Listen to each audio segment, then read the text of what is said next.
Hi, this is Angel again. This is my late stage Lyme disease video blog. I plan to keep this going for a little while longer.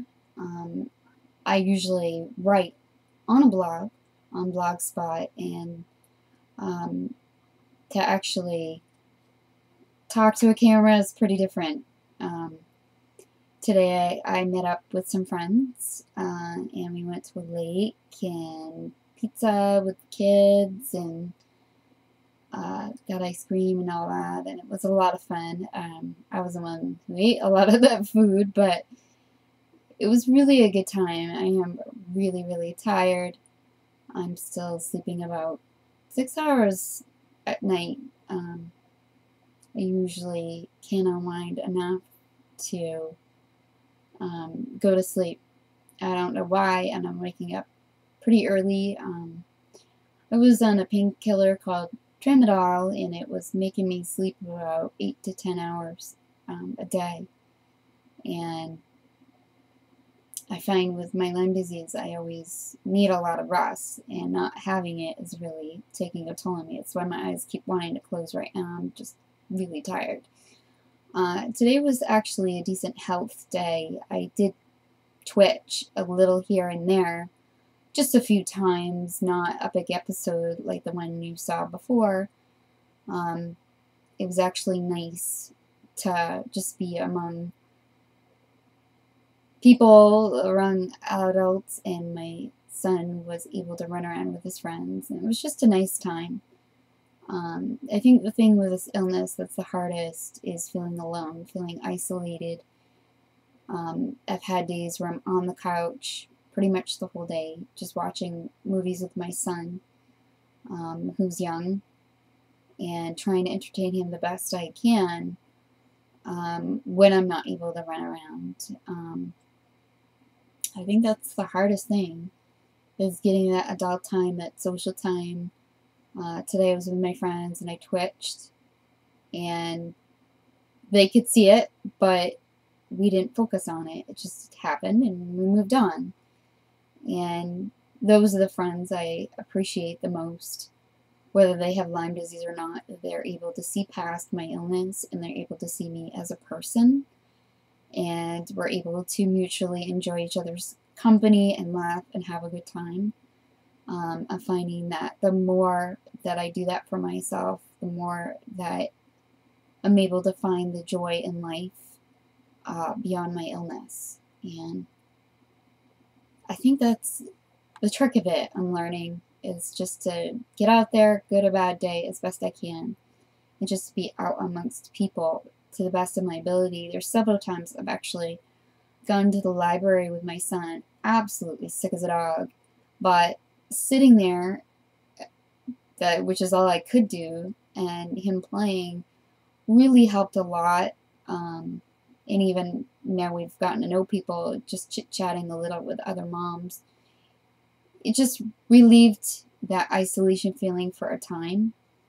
And especially in Maine, where it rains a lot, snows a lot, it's bad weather, not a lot of sunshine.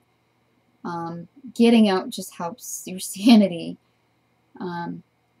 But I can't always do that. I still get concerned about driving really long distances, over an hour. It takes a lot out of me. I'm not in pain as much as just really tired and exhausted.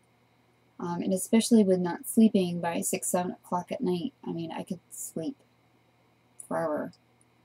And it worries me that I'll fall asleep on the road. I think that's one of my biggest concerns, is that I will fall asleep at the wheel because I'm just so exhausted out of my mind by 6 o'clock at night when I shouldn't be. Especially when I'm sleeping at the times 10 hours a day, and then by 6 o'clock I'm so exhausted I can't even think right. That's frustrating. I try not to drive too late at night. And if I do stuff, I do try and take naps if my son will let me. And you can tell I'm like losing my train of thought. That's pretty normal for anybody with Lyme disease. They would tell you that Lyme disease is like having, it's just like a brain fog. Your thoughts come in, they were there, they leave out the door, they walk out the door, and they might come back if they feel like it. But a lot of times my thoughts completely leave me. Even simple words like milk, or even my husband and my son's name, I will forget their name completely, even though they're right in front of me. And it's embarrassing, but I think at this point we pretty much make a joke about it. But I'm blonde hair, so I'm just being a silly blonde or something. I think that's the best way we've kind of coped with the things that I do. Sometimes I've put cereal boxes in the freezer. I've done all kinds of silly things like that. We joke around that I have a safe place that I put my things. The problem is I can't remember where that safe place is. That's a pretty common statement that I tend to use a lot. But really just the humor and just accepting that you're going to do silly things like that. You're going to forget things. You're going to misread things or not always understand what's going on. Sometimes my husband can just say the same sentence 5 times, and it's as if I never heard him the first 4. And I'm not deaf, I can't process what he's saying. It doesn't make any sense. It sounds like garble to me, going into my ears, into my brain. And I've heard a lot of Lyme patients, like myself, that have talked about that, where it's like you hear something, you know their words, but they don't make sense at all to you.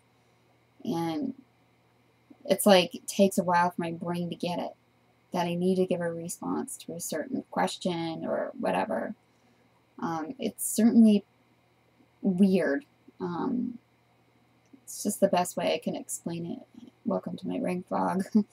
Top of being tired is not a good mix, but I'm home nice and safe, so that's all that matters. But that's kind of how today is, which is a good thing.